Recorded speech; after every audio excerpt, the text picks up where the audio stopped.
Evergreen നേഴ്സറിയിലേക്ക് എല്ലാവർക്കും സ്വാഗതം. ഇത് ഫ്ലവറൊന്നുമല്ല, യുജീനിയ അതിൻ്റെ മിനിയേച്ചറാണിത്. ഇതധികം പൊക്കം വയ്ക്കില്ല, ഇങ്ങനെ നിൽക്കുകയുള്ളൂ. ഇതിങ്ങനെ പച്ചപ്പായിട്ട് നിൽക്കാമെന്നല്ലാതെ ചെറിയ ഒരു വെള്ളപ്പൂക്കൾ ഇതിലുണ്ടാകാറുണ്ട്.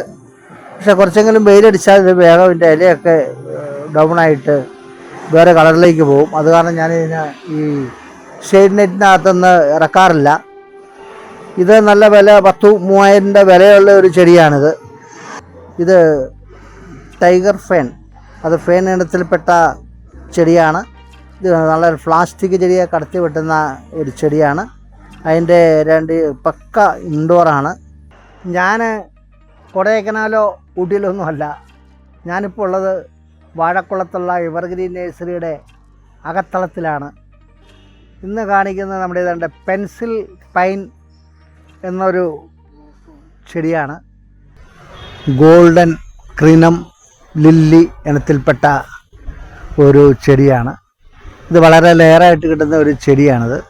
നമ്മുടെ ആവശ്യക്കാർ നമ്മുടെ അടുത്ത് വന്ന കാരണം നമ്മളിത് തപ്പിയെടുത്ത് കൊണ്ടുവന്നതാണ്. വളരെ ബൊഹേമുല്ലക്കാലൊക്കെ രസമാണ്, കാരണം ഇത് ഫുള്ള് വൈറ്റ് ആവും. ഇത് കുറച്ച് വെയിലിൻ്റെ കുറവ്, വെയിലായി കഴിഞ്ഞാൽ നല്ല വൈറ്റ് കളറായിട്ട് നല്ല രസമാണ് കാണാൻ. ഒരു ഗ്രീൻ ആൻഡ് വൈറ്റ്, അതിൻ്റെ കൂടെ ഈ കിങ്ങിണിപ്പൂക്കളും വരുമ്പോൾ കാണാൻ നല്ല രസമാണ്. ഇത് വളരെ മനോഹരമായ കിളിക്കൂട് നമ്മുടെ കൈവശമുണ്ട്. കിളിയെ നമ്മുടെ വീടിൻ്റെ മുൻവശത്തൊക്കെ തൂക്കിയിട്ടാൽ കിളി വന്ന് കൂട് വെക്കും.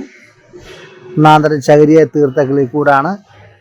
ഇതിൻ്റെ 1-2 മോഡലും കൂടെ ഉണ്ട്. ഒരു മോഡലേ ഞാനിങ്ങ് എടുത്ത് വെച്ചുള്ളൂ, കടയിലുണ്ട്. ഈ പൂ എന്ന് പറഞ്ഞാൽ എല്ലാവർക്കും അറിയാവുന്ന ഒരു പൂവാണ്. നമ്മുടെ പച്ചമലയാളത്തിൽ പറഞ്ഞാൽ പണ്ട് സ്കൂളിലൊക്കെ പഠിക്കുമ്പം ഊതി ഞൊട്ട വിടുന്ന കാക്കപ്പൂ എന്ന് പറയും.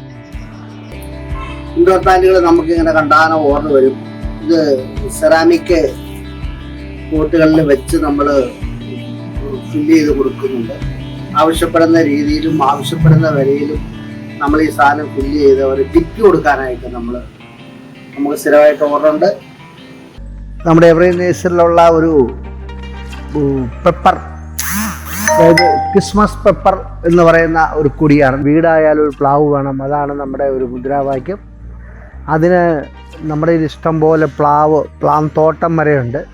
ഈ നമ്മുടെ ഈ എവർഗ്രീൻ്റെ അകത്തളത്തിലൊരു ചെറിയ റൂമുണ്ട്. ആ റൂമിൽ കുറച്ച് വെള്ളവും വളവും വേണ്ടാത്ത ചെടികൾ നിങ്ങളെ നേരത്തെ പരിചയപ്പെടുത്തിയിട്ടുണ്ട്.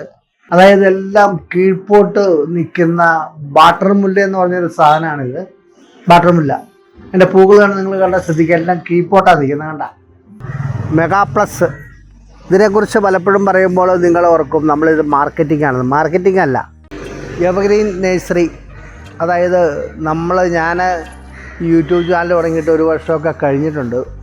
പക്ഷേ ആൾക്കാർ ആദ്യമൊക്കെ നമ്മളതൊരു സിംപ്ലി ആയിട്ട് തുടങ്ങിയാലും പലരുടെയും പല അഭിപ്രായങ്ങളും, കമൻറ്റുകൾ, കുറച്ച് നീളം പോരാ, നീളം കൂടുതലാണ്, അങ്ങനെ പല അഭിപ്രായങ്ങളും നമുക്ക് കിട്ടിയിട്ടുണ്ട്. ഇപ്പോഴത് ആൾക്കാർ വളരെയായിട്ട് ശ്രദ്ധിക്കുന്നു. ഒരു ദിവസം നമ്മൾ ഈ വീഡിയോ ഇടാൻ താമസിച്ച് കഴിഞ്ഞാൽ കോൾ വരും, ഇന്ന് തന്നെ നമ്മുടെ വീഡിയോ വന്നില്ലല്ലോ, നോക്കിയിരിക്കുകയാണ്. നമ്മുടെ മുഖം കണ്ടാണ് ആൾക്കാർ എഴുന്നേറ്റ് വരുന്നത്, അത് ഇടണം, അങ്ങനെയൊക്കെ പറഞ്ഞ് പല കമൻറ്റുകളും വരുന്നുണ്ട്.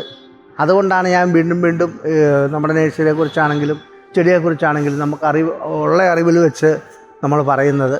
അത് ഇപ്പോൾ ഓരോ ചെടികൾ വരുമ്പോൾ ആ ചെടിയെക്കുറിച്ച് നമുക്ക് എന്നെക്കാളും അറിവുള്ള ഒരുപാട് നേഴ്സറിക്കാർ കാണും. പക്ഷേ എനിക്കുള്ള അറിവിലല്ലേ പറയാൻ പറ്റുള്ളൂ. ഉള്ള അറിവിൽ നമ്മളിത് പറഞ്ഞ് ആൾക്കാരെ ഇഷ്ടപ്പെടുത്തുന്നുണ്ട്. ഈ വീഡിയോ ഇഷ്ടപ്പെട്ടെങ്കിൽ നിങ്ങൾ ലൈക്ക് ചെയ്യണേ, ഷെയർ ചെയ്യണേ. അടുത്ത വീഡിയോ വരെ കാത്തിരിക്കുക.